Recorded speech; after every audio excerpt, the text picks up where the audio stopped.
வணக்கம். நமது டிவியின் மாலை நேர பிரதான செய்திகளுடன் இணைந்திருக்கின்றீர்கள். நான் உங்கள் கேஷிகா வரதராஜா. முதலில் தலைப்புச் செய்திகள்.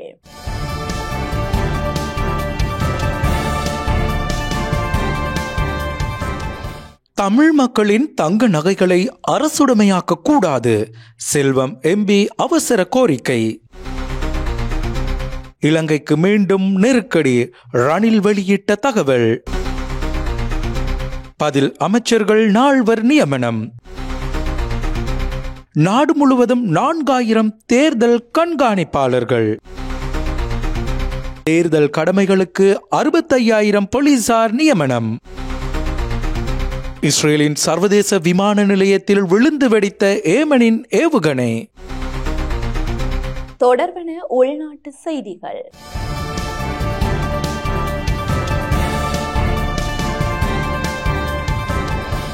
தமிழ் மக்களின் தங்க நகைகளை அரசுடைமையாக்க கூடாது என பாராளுமன்ற உறுப்பினர் செல்வம் அடைக்கலநாதன் கோரிக்கை விடுத்துள்ளார்.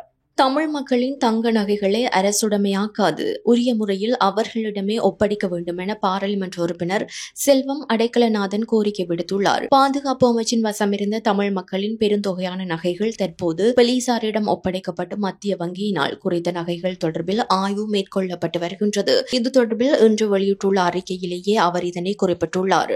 இதன்போது மனிதாபிமான யுத்தம் என்ற போர்வையில் மக்களை கொன்று குவித்து அவர்களின் கலாச்சார அடையாளமாக பேணப்பட்டு வந்த சொத்துக்களை இல்லாமல் செய்து தமிழ் மக்களை நெருக்கடியாக்கிய பேரினவாத சிந்தனை கொண்ட அரசுகள் தமிழ் மக்களின் பெருந்தொகையான நகைகளை மறைத்து வைத்திருப்பது தொடர்பில் இதுவரை எந்தவிதமான கருத்துக்களையும் வெளியிடாமல் இருப்பதாக பாராளுமன்ற உறுப்பினர் சுட்டிக்காட்டினார். இந்த நிலையில் நகைகளை வன்னி பெருநில பரப்பில் உள்ள வங்கிகளில் அடகு வைத்த மக்கள் தமது நகைகளுக்கு என்ன நடந்தது என்பது தெரியாமல் தமது முதலீடுகள் அனைத்தையும் இழந்திருப்பதால் பெரும் வறுமையில் வாழ்ந்து வருவதாகவும் பாராளுமன்ற உறுப்பினர் குறிப்பிட்டார். இவ்வாறான நிலையில் தற்போதைய அரசு தேர்தல் நலனுக்காக இருந்தாலும் அந்த நகைகள் தொடர்பில் தகவல்களை வெளிக்கொணர்ந்து அதனை வெளிப்படுத்தமே வரவேற்பதாகவும் பாராளுமன்ற உறுப்பினர் தெரிவித்தார். எனினும் குறித்த நகைகளை உரியவர்கள் இல்லை என்ற காரணங்களை காட்டி அரசுடைமையாக்குவது நகைகள் குறித்தான தமிழ் மக்களிடம் ஒப்படைப்பதற்கு அரசாங்கம் நடவடிக்கைகளை மேற்கொள்ள வேண்டும் எனவும் அவர் குறிப்பிட்டுள்ளார். இதேவேளை பொதுமக்களும் தங்களிடம் குறித்த நகைகளை அடகு வைத்த பற்றுச்சீட்டுகள் இருக்கும் பட்சத்தில் அதனை வெளிப்படுத்தி தமது நகைகளை உறுதிப்படுத்தி பெற்றுக் கொள்வதற்கு முன்வர வேண்டும் எனவும் பாராளுமன்ற உறுப்பினர் குறிப்பிட்டார். பற்றுச்சீட்டுகள் உள்ளவர்கள் அதன் பிரதிகளை என்னிடம் வழங்கும் பட்சத்தில் பாராளுமன்றத்தின் கவனத்திற்கு கொண்டு சென்று உரியவர்கள் இந்த நகைகளை பெற்றுக் கொள்வதற்கு ஏற்பாடுகளை செய்து கொடுக்க முடியும் எனவும் அவர் கூறியுள்ளார். எனவே அவை தொடர்பில் உரிய நடவடிக்கைகளை மேற்கொண்டு இந்த நகைகளை உரியவர்களிடம் ஒப்படைக்க வேண்டுமே தவிர நகைகளை அரசுடைமையாக்கி தமிழ் மக்களின் சொத்துக்களை கபலீகரம் செய்யக்கூடாது எனவும் பாராளுமன்ற உறுப்பினர் சுட்டிக்காட்டினார். ஜனாதிபதியின் வியட்நாம் விஜயத்தை முன்னிட்டு 4 பதில் அமைச்சர்கள் நியமிக்கப்பட்டுள்ளனர். வியட்நாம் ஜனாதிபதி லுவோங் குவாங் அழைப்பின் பேரில் ஜனாதிபதி அனுரகுமார திசாநாயக்க வியட்நாமுக்கு உத்தியோகபூர்வ விஜயம் மேற்கொண்டுள்ள காரணத்தால் 4 அமைச்சுக்களுக்கு பதில் அமைச்சர்கள் நியமிக்கப்பட்டுள்ளனர். ஜனாதிபதியின் கீழுள்ள டிஜிட்டல் பொருளாதார அமைச்சு, பாதுகாப்பு அமைச்சு மற்றும் நிதி, திட்டமிடல் மற்றும் பொருளாதார அபிவிருத்தி அமைச்சு ஆகிய அமைச்சுக்களுக்கும் அமைச்சர் விஜித ஹேரத்தின் கீழுள்ள வெளிநாட்டு அலுவல்கள், வெளிநாட்டு வேலைவாய்ப்பு மற்றும் சுற்றுலாத்துறை அமைச்சிற்கும் பதில் அமைச்சர்கள் நியமிக்கப்பட்டுள்ளனர். அதன்படி தொழிலமைச்சர் மற்றும் பொருளாதார அபிவிருத்தி பிரதி அமைச்சரான அனில் ஜீந்த பெர்னாண்டோ நிதி, திட்டமிடல் மற்றும் பொருளாதார அபிவிருத்தி பதில் அமைச்சராக நியமிக்கப்பட்டுள்ளார். டிஜிட்டல் பொருளாதார பிரதி அமைச்சர் ஏரங்க வீரரத்ன டிஜிட்டல் பொருளாதார பதில் அமைச்சராக நியமிக்கப்பட்டுள்ளார். பாதுகாப்பு பிரதி அமைச்சர் அருண ஜெயசேகர பாதுகாப்பு பதில் அமைச்சராகவும், வெளிநாட்டு அலுவல்கள் மற்றும் வெளிநாட்டு வேலைவாய்ப்பு பிரதி அமைச்சர் அருண் ஹேமச்சந்திர வெளிநாட்டு வேலைவாய்ப்பு மற்றும் சுற்றுலாத்துறை பதில் அமைச்சராகவும் நியமிக்கப்பட்டுள்ளனர்.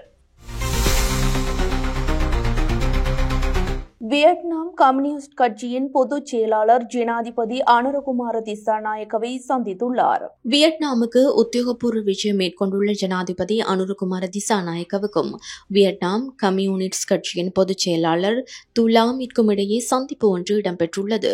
கட்சியின் மத்திய குழுவின் தலைமையகத்தில் இந்த சந்திப்பு நடந்ததாக வியட்நாம் ஊடகங்கள் செய்தி வெளியிட்டுள்ளன.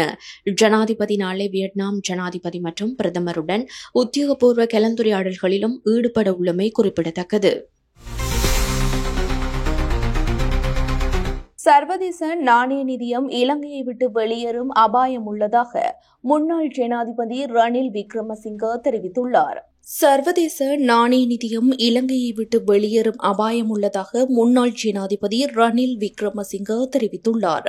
மின்சார கட்டண மறுசீரமைப்பு தொடர்பான அறிவித்தலை மார்ச் 31ஆம் தேதிக்குள் நிறைவு செய்யுமாறு சர்வதேச நாணய நிதியம் அரசாங்கத்திற்கு அறிவித்திருந்தாலும் அந்த திட்டத்தை செயல்படுத்த தவறியமை சிக்கலாக மாறியுள்ளதாக அவர் குறிப்பிட்டுள்ளார். நீட்டிக்கப்பட்ட கடன் வசதியின் கீழ் 5வது தவணையான $344 மில்லியன் ஏப்ரல் முதல் 2 வாரங்களில் கிடைக்கும் எனவும் எதிர்பார்க்கப்பட்டது. எனினும் சர்வதேச நாணய நிதியம் சமர்ப்பித்த திட்டங்களை செயல்படுத்துவதில் தொடர்ந்து தாமதம் ஏற்படுவதால் அந்த தொகையை வழங்குவதை மேலும் தாமதப்படுத்தும். மின்சார கட்டண மறுசீரமைப்பு தொடர்பான இறுதி அறிக்கை இன்னும் சமர்ப்பிக்கப்படாததால் $344 மில்லியன் பெறுவதற்கு சர்வதேச நாணய நிதியத்தின் நிர்வாக குழுவிடம் ஒப்புதல் பெறுவதற்கு நேரம் எடுக்கும் என்று ரணில் சுட்டிக்காட்டியுள்ளார். இந்த பிரச்சினைகள் காரணமாக உலக வங்கி மற்றும் ஆசிய அபிவிருத்தி வங்கியின் நிதி ஒதுக்கீடும் ஆபத்தில் உள்ளதென அவர் கூறினார். தொழிலாளர் அமைச்சரும் பொருளாதார மேம்பாட்டு பிரதி அமைச்சருமான அனில் ஜெயந்த பெர்னாண்டோ சமீபத்தில் அரசாங்க தகவல் திணைக்களத்தில் ஊடகவியலாளர் சந்திப்பை நடத்தும் போது ஜூன் மாதத்திற்குள் மின்சார கட்டண விடயங்களில் உள்ள சில சிக்கல்கள் தீர்க்கப்பட்டு விட்டதாகவும் பொருத்தமான முறையில் முன்னேறுவது குறித்து சர்வதேச நாணய நிதியத்திற்கு அறிவிக்கப்பட்டுள்ளதாகவும் தெரிவித்திருந்தமை குறிப்பிடத்தக்கது. நாடு முழுவதும் 4000 தேர்தல் கண்காணிப்பாளர்கள் நியமிக்கப்பட்டுள்ளனர். நடைபெறவுள்ள உள்ளூராட்சி மன்றங்களுக்கான தேர்தலை முன்னிட்டு நாடு முழுவதும் சுமார் 4000 தேர்தல் கண்காணிப்பாளர்களை பெஃப்ரில் அமைப்பு பணியில் ஈடுபடுத்த உள்ளது.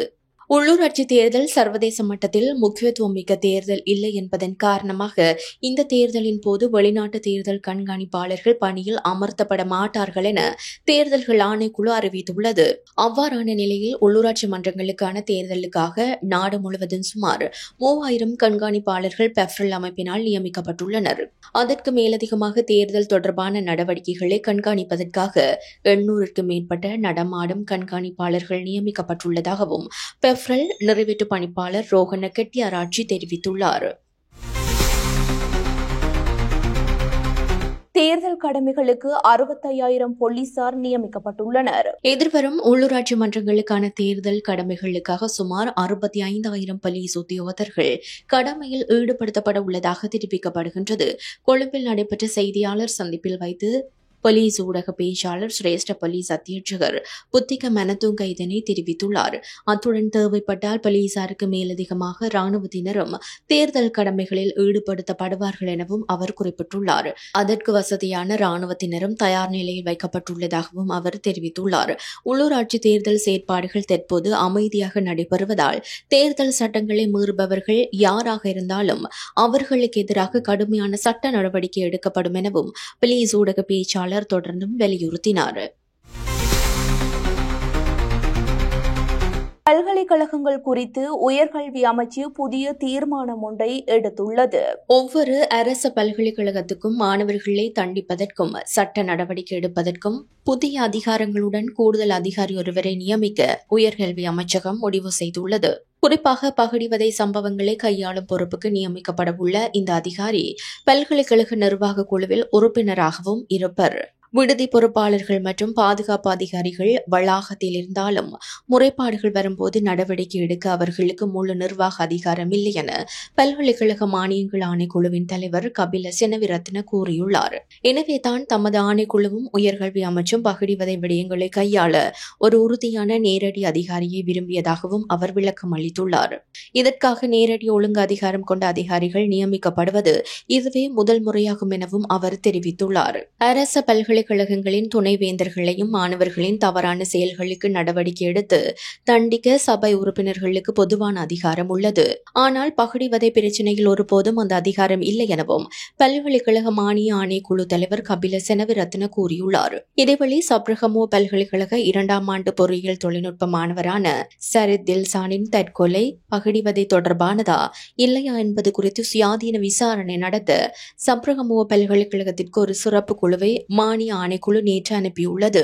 இதற்கிடையில் உயர்கல்வி அமைச்சகம் அனைத்து அரச பல்கலைக்கழகங்களின் துணைவேந்தர்களையும் கொழும்புக்கு வரவழைத்து பிரதமர் ஹரிணி அமரசூரிய தலைமையில் ஒரு உயர்மட்ட கூட்டத்தை நடத்தவுள்ளது. அவிசாவளை கொழும்பு அதிவேக வீதியில் கலகெதிர பகுதியில் இடம்பெற்ற வாகன விபத்தில் ஒருவர் உயிரிழந்துள்ளார். பாதுக்க போலீஸ் பிரிவுக்குட்பட்ட அவிசாவளை கொழும்பு அதிவேக வீதியில் கலகெதிர பகுதியிலிருந்து இடம்பெற்ற வாகன விபத்தில் ஒருவர் உயிரிழந்தார். இந்த வாகன விபத்து இன்று இடம்பெற்றதாக போலீசார் தெரிவித்தனர். உயிரிழந்தவர் கலகெதிர பாதுக்க பகுதியைச் சேர்ந்த 20 வயதுடையவர் என தெரியவந்துள்ளது. அவிசாவளையிலிருந்து கொழும்பு நோக்கி பயணித்த மோட்டார் சைக்கிள் எதிர் திசையில் பயணித்த மோட்டார் சைக்கிளில் மோதி விபத்து இடம்பெற்றுள்ளது. விபத்தில் காயமடைந்தவர்கள் ஹோமாகம வைத்தியசாலையில் அனுமதிக்கப்பட்ட நிலையில் சிகிச்சை பலனின்றி ஒருவர் உயிரிழந்துள்ளார். குறித்த வாகன விபத்து தொடர்பில் போலீசார் மேலதிக விசாரணைகளை முன்னெடுத்துள்ளனர். எல்ல 9 வளைவு பாலத்தில் நீர்க்கசிவு ஏற்பட்டுள்ளது. கண்டி பதுளை ரயில் மார்க்கத்தின் எல்லை 9 வளைவு பாலத்தில் நீர்க்கசிவு ஏற்பட்டுள்ளதாக தெரிவிக்கப்படுகின்றது. இந்நாட்களில் பெய்து வரும் கனமழை காரணமாக இந்த நீர்க்கசிவு ஏற்பட்டுள்ளதாக ரயில்வே திணைக்களத்தின் பாலத்திற்கு பொறுப்பான அதிகாரி தெரிவித்துள்ளார். உள்நாட்டு மற்றும் வெளிநாட்டு சுற்றுலா பயணிகளின் கவனத்தை ஈர்த்த ஒரு இடமாக எல்ல 9 வளைவு பாலம் காணப்படுகின்றது.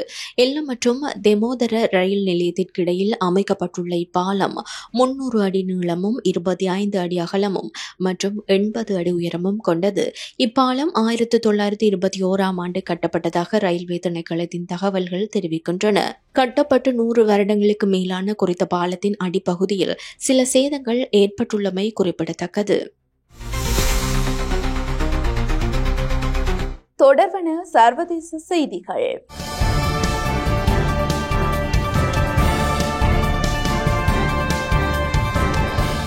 ஆஸ்திரேலியாவின் புதிய அரசாங்கம் மில்லியன் கணக்கான மாணவர் கடன்களை தள்ளுபடி செய்துள்ளது.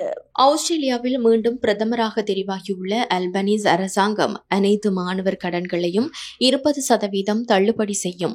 இதன் மூலம் சுமார் 3 மில்லியன் மாணவர்களின் கடனில் சுமார் $16 பில்லியன் தொகையை அரசாங்கம் பொறுப்பேற்க உள்ளது. ஆஸ்திரேலியாவில் நடந்து முடிந்த தேர்தலில் அல்பனீஸ் தலைமையிலான தொழிற்கட்சி ஆட்சியை தக்க வைத்துள்ளது. இதனால் தேர்தல் பரப்புரையின் போது அவர் வாக்குறுதி அளித்த திட்டங்கள் எதிர்வரும் ஜூன் மாதத்தில் அமலுக்கு வர இருக்கின்றது. பிரதமர் அல்பனீஸ் முன்வைத்துள்ள திட்டத்தின் அடிப்படையில் சராசரியாக $27,600 மாணவர் கடனை கொண்ட பட்டதாரி ஒருவரின் கடன் $5,520 குறைக்கப்படும். அத்துடன் அல்பனீஸின் முன்மொழியப்பட்ட சீர்திருத்தம் அனைத்து உயர்கல்வி கடன் திட்டம், கால்நடை மாணவர் கடன்கள், ஆஸ்திரேலிய பயிற்சி ஆதரவு கடன்கள் மற்றும் பிற வருமான தொடர்பான மாணவர் கடன்களுக்கும் பொருந்தும். அத்துடன் இந்த சீர்திருத்தங்கள் திருப்பி செலுத்துவதற்கான வரம்பை $54,000 தொகையிலிருந்து $67,000 என உயர்த்தும் மற்றும் திருப்பிச் செலுத்த வேண்டிய விகிதத்தை குறைக்கும். மேலும் $70,000 வருமானம் உள்ள ஒருவருக்கு அவர்கள் வருடத்திற்கு சுமார் $1,300க்கும் குறைவாக திருப்பி செலுத்த வேண்டியிருக்கும். ஆனால் தொழிற்கட்சி முன்வைத்த இந்த மாணவர் கடன் தள்ளுபடி திட்டம் இரத்து செய்யப்படும் என கூட்டணி சார்பில் பிரதமர் வேட்பாளராக போட்டியிட்ட பட்டன் உறுதியளித்தார். இந்த நிலையில் தேர்தலில் தோல்வி கண்ட முதல் எதிர்க்கட்சித் தலைவர் என்ற பெருமையை அவர் பெற்றுள்ளார். ஏமனின் கவுதி படையினரால் ஏவப்பட்ட ஏவுகணை இஸ்ரேலின் பென்சூரியன் சர்வதேச விமான நிலையத்தில் விழுந்து வெடித்துள்ளது. ஏமனின் ஹவுதி படையினரால் ஏவப்பட்ட ஏவுகணை இஸ்ரேலின் பென் குரியன் சர்வதேச விமான நிலையத்தில் விழுந்து வெடித்துள்ளது. அதனால் அப்பகுதியில் புகை சூழ்ந்து காணப்படுவதாக தெரிவிக்கப்படுகின்றது. இந்த தாக்குதலில் ஒருவர் காயமடைந்துள்ளதாக சர்வதேச ஊடகங்கள் செய்தி வெளியிட்டுள்ளன. இஸ்ரேலின் பாதுகாப்பு படையினரால் குறித்த ஏவுகணையை தடுப்பதற்கு பல முயற்சிகள் மேற்கொள்ளப்பட்ட போதும் அவை வெற்றியளிக்கவில்லை என தெரிவிக்கப்படுகின்றது. இந்த தாக்குதல் காரணமாக பென்குரியன் சர்வதேச விமான நிலையத்தின் விமான சேவைகள் தற்காலிகமாக இடைநிறுத்தப்பட்டுள்ளதுடன் விமான நிலையத்திலிருந்து மக்கள் வெளியேற்றப்பட்டுள்ளதாகவும் தெரிவிக்கப்படுகின்றது. தொடர்பான விளையாட்டு செய்திகள்.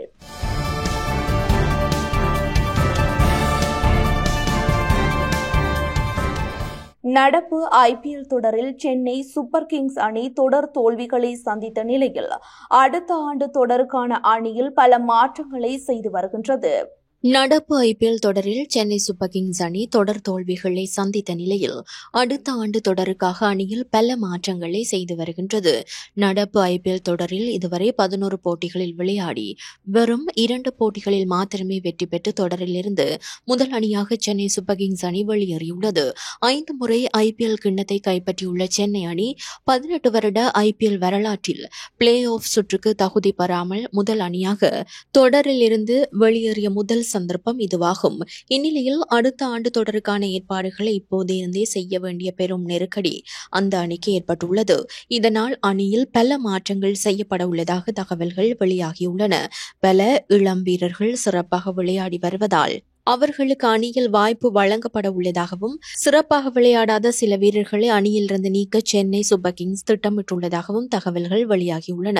இதன்படி 2026 ஆண்டு ஐபிஎல் ஏலத்திற்கு முக்கிய 5 வீரர்களை நீக்க முடிவு செய்துள்ளதாக தகவல்கள் வெளியாகியுள்ளன.